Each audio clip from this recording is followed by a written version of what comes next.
सहारनपुर में स्वतंत्रता की 75वीं वर्षगांठ के मौके पर ब्रिलियंट कोचिंग सेंटर ने 26 अगस्त को इस्लामिक क्विज कंपटीशन में शहर के स्कूली छात्र छात्राओं को लिखित टैलेंट कंपटीशन आयोजित कराया गया, जिसमें शहर के मानचिन स्कूलों के बच्चों ने भारी संख्या में हिस्सा लिया, जिसके प्रतिभागियों बच्चों को पुरस्कार वितरण समारोह ईदगाह रोड स्थित इस्लामिया बॉयज इंटर कॉलेज में आयोजित किया गया, जिसमें आए अतिथियों ने बच्चों को पुरस्कार वितरित किए।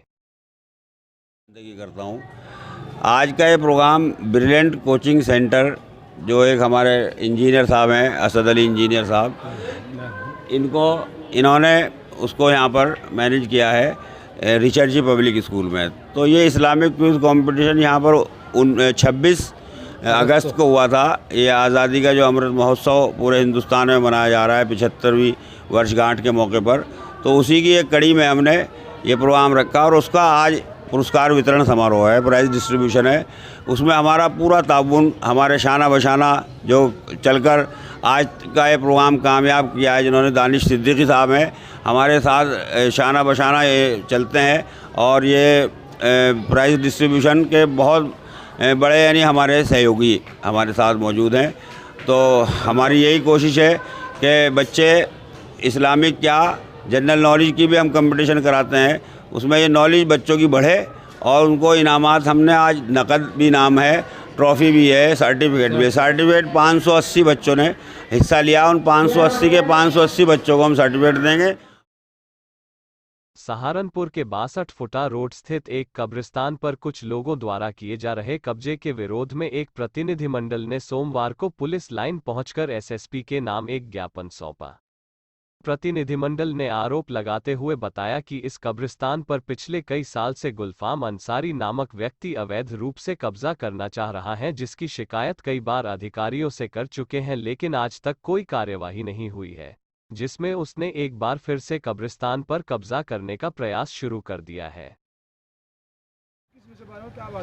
हमारा कब्रिस्तान राजपुतान मोहल 62 फुटा रोड पर है, स्थित है। स्टे होया हुआ है हमारे उस पर, और गुलफाम अंसारी नाम का व्यक्ति है जो अपना हक जताता है कि ये मेरा है, जो 1037 नंबर उसका लेकर आया है। 5 दरखास्तें दे चुके हम। उसमें क्या कार्रवाई होगी? कोई कार्रवाई नहीं, अभी तक कोई कार्रवाई ऐसी नहीं हुई। आप क्या चाहते हो उसमें? हम निष्पक्ष जांच चाहते हैं, निष्पक्ष काम हो, हमारा कब्रिस्तान पूरा रहना चाहिए, हमें कोई किसी से कोई वो लेना देना नहीं। सहारनपुर में क्रेजी ग्रीन सोसाइटी द्वारा स्लम इंदिरा कैंप कॉलोनी में संचालित उड़ान स्कूल एक विशेष स्कूल है, जिसके माध्यम से 400 से अधिक बच्चों को शिक्षा से जोड़कर उन्हें कबाड़ बीनने से दूर किया गया। उड़ान के ऐसे छात्र जो बरसों पहले छोटे छोटे कबाड़ चुगने, दुकानों पर काम करने, फेरी करने का कार्य करते थे, वही छात्र अब विभिन्न यूनिवर्सिटीज में क्रेजी ग्रीन सोसाइटी के प्रयासों से इंजीनियरिंग की पढ़ाई कर रहे हैं। पिछले वर्ष 2 ऐसे छात्रों की पढ़ाई शारदा यूनिवर्सिटी और शोभित यूनिवर्सिटी में चल रही है। इस वर्ष उड़ान से निकला एक और छात्र लकी सिनोदिया का एडमिशन भी कक्षा 12 के बाद कंप्यूटर से इंजीनियरिंग के लिए शोभित यूनिवर्सिटी में कराया गया है। एक्चुअली उड़ान जो है, जो कि रेग पिकर्स के साथ काम कर रहा था पिछले 10 सालों से, अब उसका नेक्स्ट फेज़ शुरू हो गया है पिछले साल से। पिछले साल हमारे जो 2 बच्चे थे उनको हमने इंजीनियरिंग, कंप्यूटर इंजीनियरिंग के लिए एडमिशन कराया था। एक बच्चा Sharda medical college Greater Noida में पढ़ रहा था और एक शोभित में पढ़ रहा था। इस साल फिर हमने एक और बच्चे का कंप्यूटर इंजीनियरिंग के लिए एडमिशन कराया है और उस बच्चे को शोभित में एडमिशन करा दिया गया है एडमिशन, बल्कि आज उस बच्चे को ज़रूरी काम होने के कारण वो बच्चे कॉलेज में ही हैं।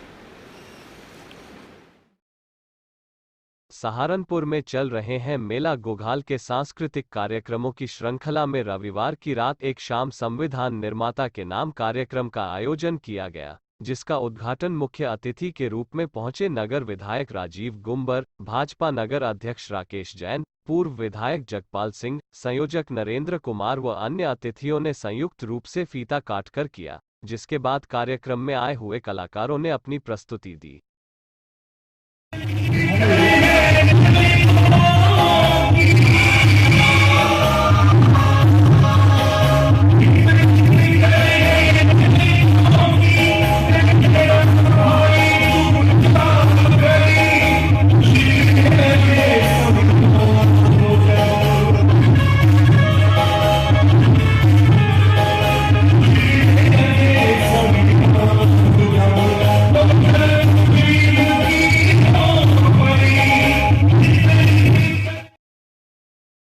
सहारनपुर में दलित समाज के प्रतिनिधिमंडल ने दलित सेना के राष्ट्रीय महासचिव दीपक जाटव के नेतृत्व में पुलिस उपाधीक्षक से मुलाकात कर गड़ी मलूक निवासी स्कूल बस चालक की पीट कर की गई हत्या के मामले में आरोपियों की गिरफ्तारी न किए जाने पर आक्रोश व्यक्त किया तथा एसएसपी से नामजद आरोपियों की गिरफ्तारी कराने के साथ ही पीड़ित परिवार को SC/ST एक्ट 1989 के तहत अविलंब सहानुभूमि धनराशि दिलाए जाने की मांग की।